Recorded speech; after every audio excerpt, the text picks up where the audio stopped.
Hello, friends and family, and welcome back to episode 7 of 10 about Alta Rivers Gilbert Thornton and her family. We have finally found Alta Rivers before 1910, bouncing around between Johnson County, Indiana, Indianapolis, and Cincinnati, Ohio. I don't know how everyone else is going to feel about this, but to me, this is the most interesting glimpse that we have into Alta Rivers and her family's life. Thanks to the society pages of the Franklin Democrat, we learned that the family is well, seemingly happy, and most importantly, together. This episode is titled Alta Rivers and Sisters in the Society Pages. The past several episodes, we have learned about Alta Rivers' parents, her siblings, and even her grandmother Eliza as a way to understand the circumstances surrounding Alta Rivers' mother's death and how Alta Rivers became a half-orphan. Now we turn to Alta Rivers herself.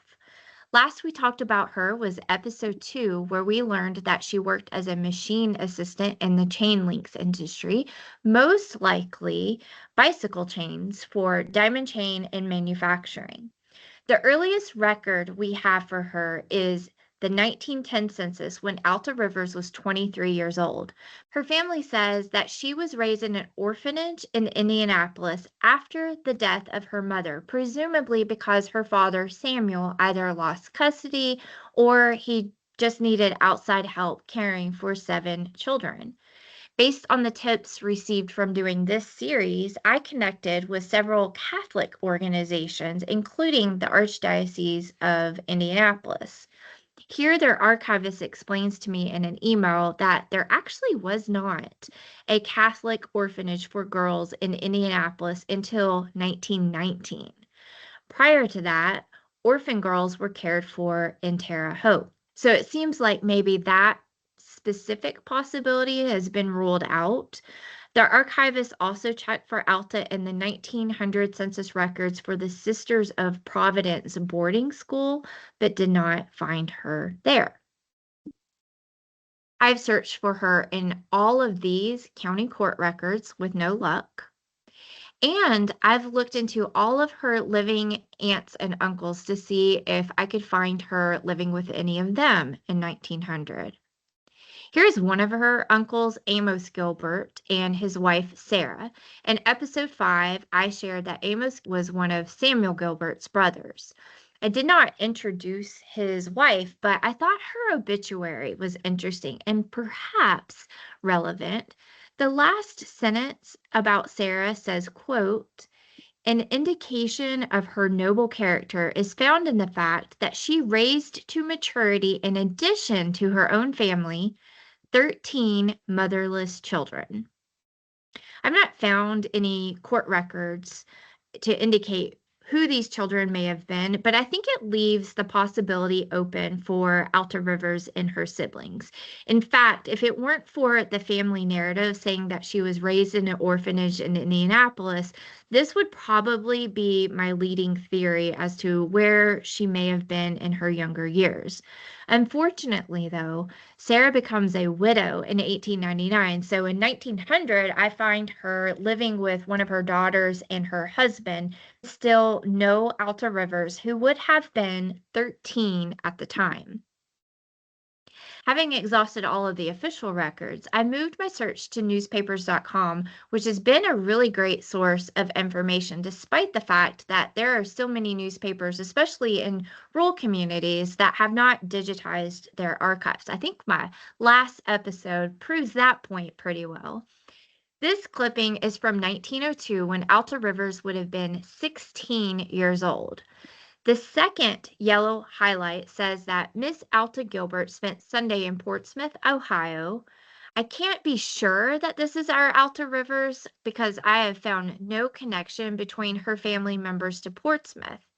But my theory is that this is our Alta Rivers and that she was in the home of Mr. and Mrs. Frank John in the top highlight, who were also visiting Portsmouth at the same time.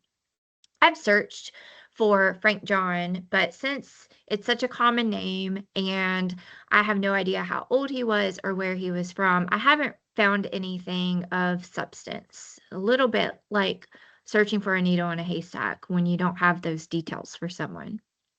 But I am 100% certain that this Alta Gilbert is our Alta Rivers. This article is from the Franklin Democrat, which is published in Johnson County, Indiana, dated August 26, 1904, when Alta Rivers would have been 18 years old. It says that Mrs. James Walker, Mrs. Cora Walker, Miss John Jacobs, Miss Holwager, Alta Gilbert, and Della Run spent Thursday afternoon with Miss E.C. Jacobs. Miss Holwager is undoubtedly Alta's sister Flora, who we find her living with in the 1910 census in episode 2.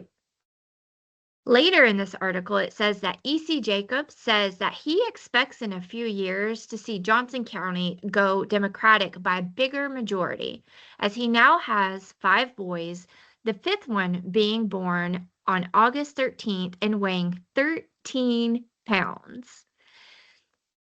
So it sounds like Alta, Flora, and the other women were calling on Mrs. Jacobs and her newborn son. I find it interesting that the end of the article references that it will soon be time for the county fair and that peach canning season is on the horizon. Speaking of canning, this photo is from Johnson County of a canning factory. When I first saw mentions of canning in this paper, I imagined home canning, but as you can see from this picture, there were actually really large canning operations in Johnson County at the time. In the 1910s, Indiana had more than 100 canneries, and by the 1940s, Johnson County was actually the #1 canning county in Indiana and the 21st in the nation, mostly producing tomatoes, though in these articles we will mostly see mention of a variety of fruits. To the right, we have another article from the same newspaper. This one, dated September 1904, says that Alta Gilbert is staying with Mayo Watson and wife. 3 paragraphs down, we see that Mayo Watson and his wife had a 4.5-pound baby boy born the same day the previous article was printed. Elsewhere in the article here, we learn that Jake Holwager, Flora's husband, has some business in Indianapolis, and Ed Jacobs has about 18 or 20 peach trees ready to be picked. So the sense that I get from this article and the others is that this was a very small, tight-knit community called Coon Ridge, and it would seem that everyone was in the business of picking and canning fruit. Here is another photo of a canning factory in Johnson County, Indiana. You notice that there are many women workers there in the front row. And this article, dated October 1904, starts by saying that canning season is mostly over and that the load of peaches has been taken to Indianapolis. Circled in gold is E.C. Jacobs and family, and Bertha Gilbert spent Sunday with Jacob Holwager and family. So we see Sister Bertha enter the picture, and we see that continuity between Flora, Bertha, and Alta. And next we see that Alta Gilbert left for Indianapolis last week, where she will work for some time. This to me suggests that Alta Gilbert, 18 years of age, was connected to her siblings. So far, Bertha and Flora, but I don't get a sense that she's been living with them permanently. I imagine Alta Rivers, who is now a young adult by today's standards, trying to find her place in the world. And it appears that now that the summer season is over and that she's helped care for Miss Mayo Watson in the weeks after her baby's birth, it's time for her to go work in Indianapolis. That's going to be the last mention of Alta Rivers for a little bit, but we still see her siblings in these same papers. This next article, dated October 1904, again mentions Jacob Holwager traveling to Indianapolis, suggesting it is a regular and ongoing trip for him. Bertha Gilbert, who has been staying with Mrs. E.C. Jacobs for 2 months, presumably to help care for the baby, returned home Wednesday to keep house for her father this winter. So Samuel Gilbert is not mentioned by name here, but we learn that he is very much still connected to his children. Moving on to November 1904, Jacob Holwager goes to Indianapolis where he will work for the wintertime, which would make sense if he is a seasonal farmer. Indianapolis would have been a good place to go and earn an income during the cold winter months.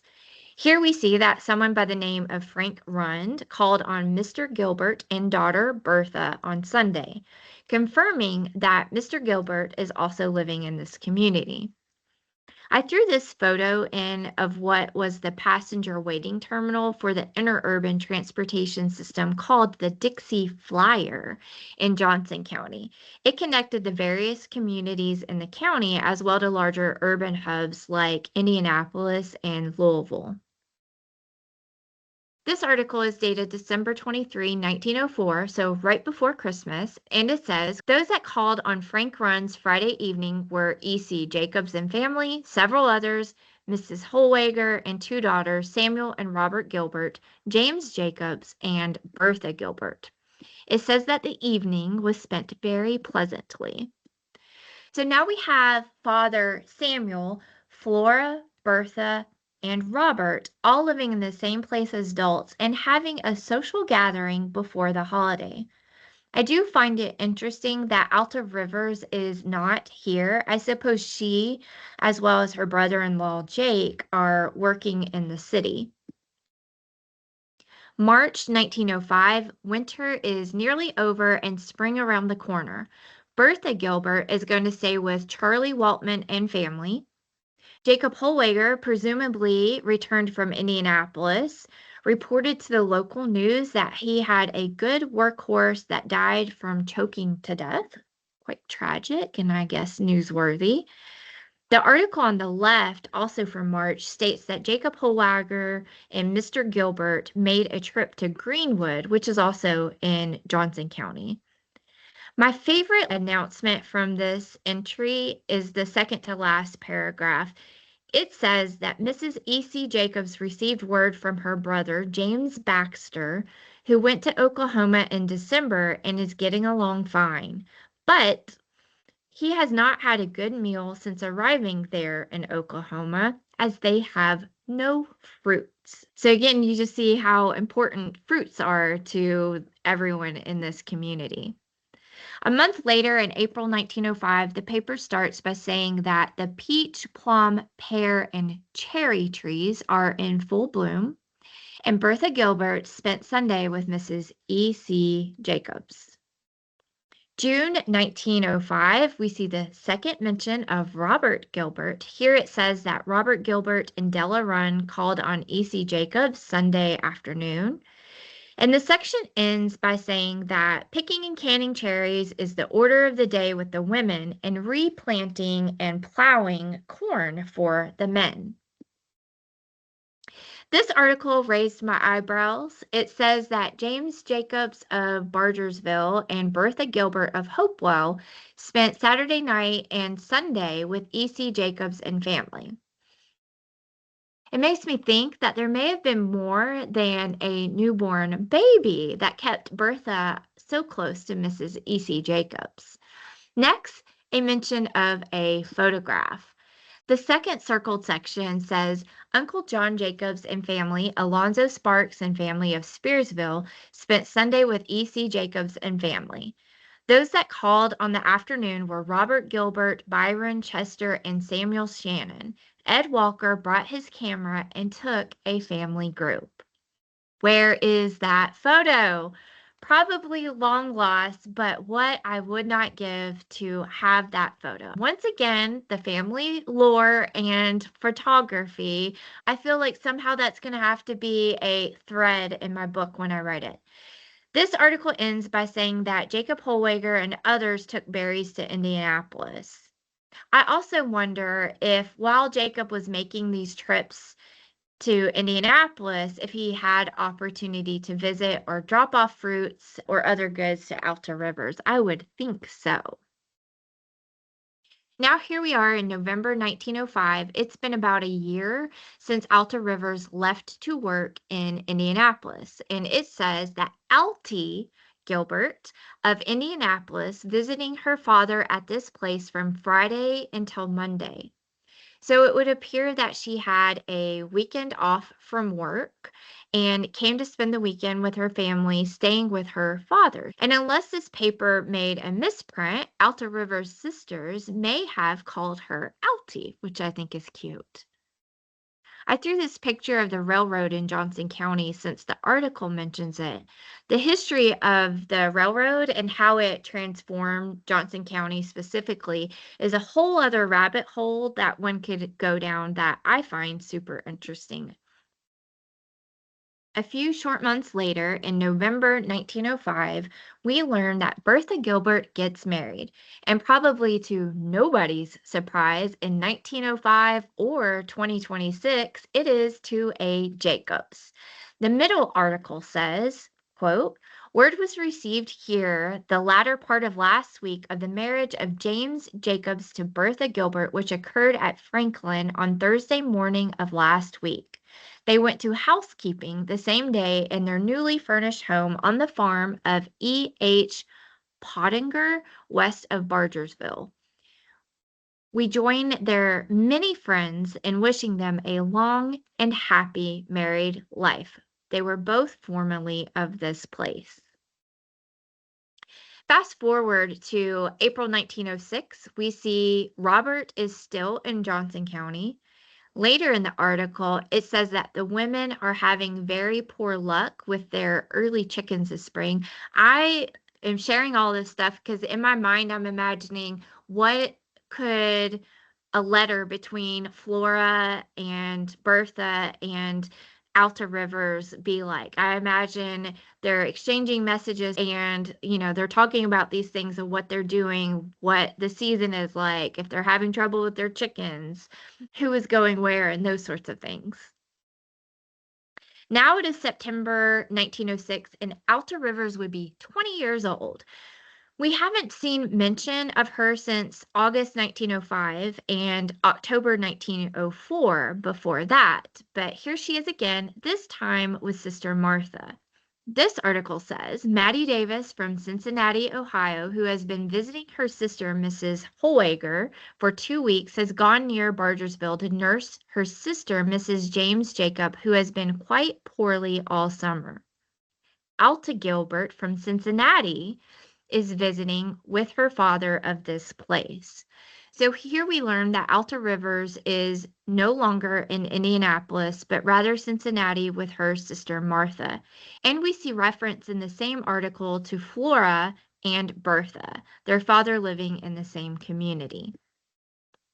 Now, 3 months later, we see the family again. This article stating that Jacob Holwager and wife, 2 daughters, Eva and Emma, and Alta Gilbert, spent the latter part of last week with James Jacobs and family near Bargersville. So basically, they were visiting Sister Bertha, which again, I always had the sense that these sisters were just really close and looked out for each other. So I love seeing all of this in writing. Now it's February 1907, and Alta Rivers appears to still be in Johnson County, this time canvassing the neighborhood, taking orders for books with Sister Flora. I threw the article on the right for the descendants of Bertha Gilbert Jacobs. I thought it was cute that they call their son Little Toogie Man. So Alta Rivers' nephew was Little Toogie Man. Last articles here from 1908. The first one on the left from April, and it says that Alta Gilbert is staying with Mrs. Minivera Smizer this summer. Mrs. Smizer must have been widowed around the time. And the census grab is from 1910 when she is living with her son. You can see that she is listed as a widow. And the article on the right mentions Martha again. It says that Miss Maddie Davis from Kentucky and Mrs. Bertha Jacobs and 2 children visited with their father, Mr. Gilbert, the latter part of last week. I find these mentions of Samuel Gilbert so interesting because one of the things that I've been curious about is the relationship between Alta Rivers and her father, Samuel. That we have at least a few references of him, two with Alta herself, and a few more with other siblings suggests that, if nothing else, they were close in proximity. That concludes this episode, short and sweet. Hopefully, it piques your interest to see what else can we learn about Alta Rivers, because the next episode is the biggest reveal yet. I found a photo of Alta Rivers at about the age of 20. Of all of the episodes, this is the one you definitely do not want to miss. Thank you for watching, and I'll see you next time.